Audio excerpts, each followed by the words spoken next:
Hi, good afternoon. This is Dr. Marcy Willard and Dr. Anna Cronky of Clear Child Psychology. And we're here today to talk about the world of COVID and how we're responding. And the first question becomes, are you going to remain closed or are you going to open your doors gradually? And my answer is neither. So we are still continuing to do telehealth and we're going to stick with that. And in light of that, we'd like to tell you a couple stories. Some of the things we've learned from our families who have experienced telehealth and what they told us.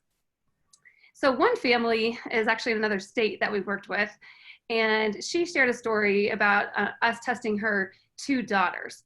And she said that using telehealth was so much more natural. And it's funny to think about it that way because we normally don't think of anything tele as natural. But she talks about how they were in their natural environment, right? So they could run around their house.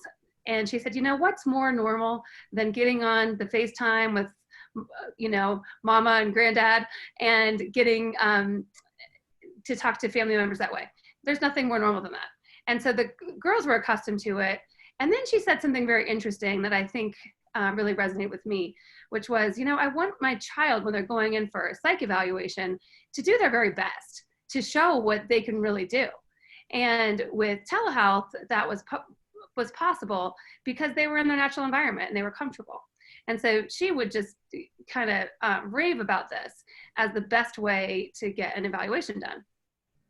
And then another story is from a dad that we worked with and did telehealth.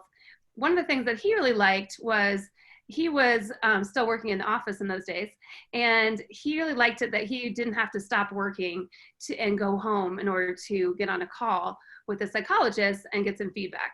He also really liked the visual display of data where you're looking at the same data together instead of kind of having a piece of paper. So we could kind of show and scroll around and show him the different pieces of data and click between screens, and he really thought that was an easier way to understand that data.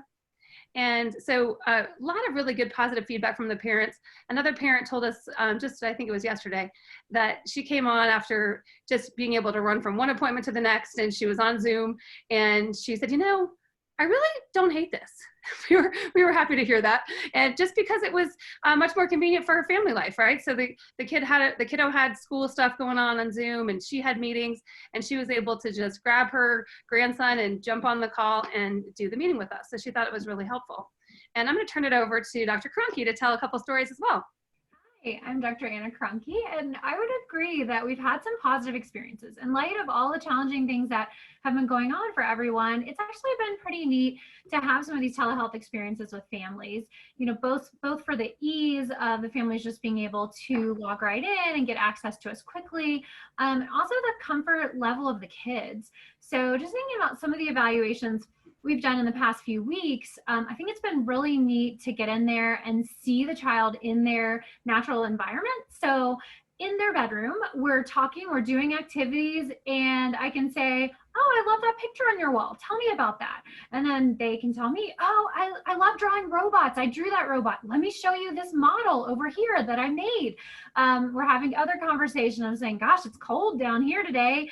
And the child says, here, wait, check it out. It's snowing at my house. Boom, whips the camera around, shows me at the window. And then I'm like, oh, did you draw that picture over there as well? So it's a way for me to see some of the things in the child's life that I wouldn't necessarily see.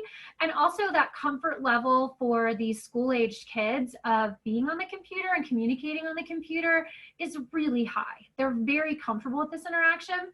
And what they've told me in the process is that it just feels easier to them because they can just step away from what they're doing, sit down with me for 45 minutes or an hour, and then go right back to their day. So they don't have to get in a car and go somewhere. It doesn't have to be this long process that takes their whole morning. So doing these short chunks via telehealth, I think has been a really positive experience for the kids. Thinking of another example, in recent weeks, I was assessing ADHD, and I felt like I was able to see legs kicking up on the desk, the arms flying over here. Oh, I spilled some water over there. Let me go get a towel real quick. Just all that movement and running around. And oh, I need to adjust. Let me adjust the blinds. It's a little bright out there. Let me look. Oh gosh, it's a nice day out. Do you see? Can you see it? Let me show you what's outside my house right now. It's actually kind of cool. So just the redirecting and the attention challenges were all super evident on Zoom as well. I mean, I could see the vast differences in a day when a child was super well rested versus a day when a child was super tired.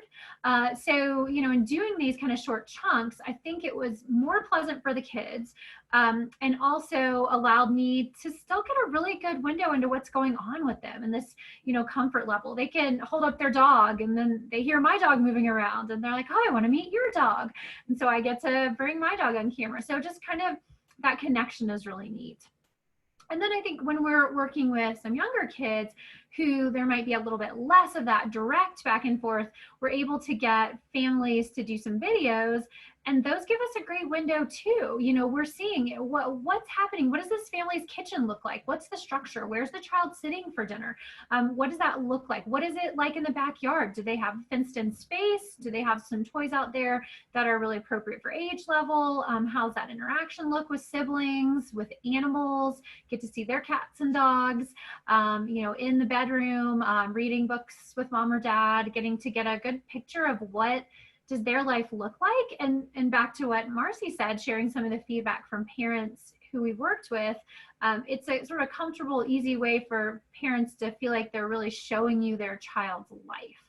And one thing I've heard from clinicians during this time, because you know people are really attacking this different ways and doing their best to really serve their families, is that, oh well, some families tell me there's no way that they can do some of this via telehealth. There's no way they'll be able to get a picture of my child. Well, we hear the same thing in the other direction of parents saying, you're not seeing what my child looks like at home in their natural setting, you know, with their family members. How can you decide what's going on with my child in an office? So I think you're going to hear those questions from families on both sides of that spectrum. And we have to decide, you know, what's the best way to gather the data. And we have clinicians who are donning, you know, face masks and using screens and protective gear and plexiglass. And I'm sure there are some things that can be done really effectively that way. But to say that it doesn't have an impact overall just wouldn't be true. So doing it that way versus maybe going to a client's house and sitting in their backyard where you're kind of decreasing likelihood of germ spread that way. None of these scenarios are absolutely perfect, but we feel like telehealth is less invasive on a family's life, really allows you a window into the family's experience and what's going on.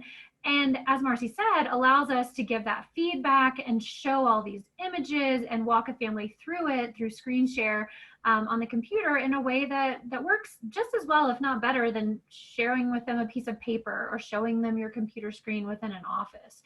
So, you know, in a time when we're thinking about, you know, how do we best protect ourselves and our kids, and how do we reduce the amount of time we have to spend in more crowded social environments, we feel like this is the best way to do this. And not to say that we won't ever see a child in person, but for the time being, this is really working well for our practice and for the families we serve. And so we're pleased with how it's going, and we're going to keep doing it.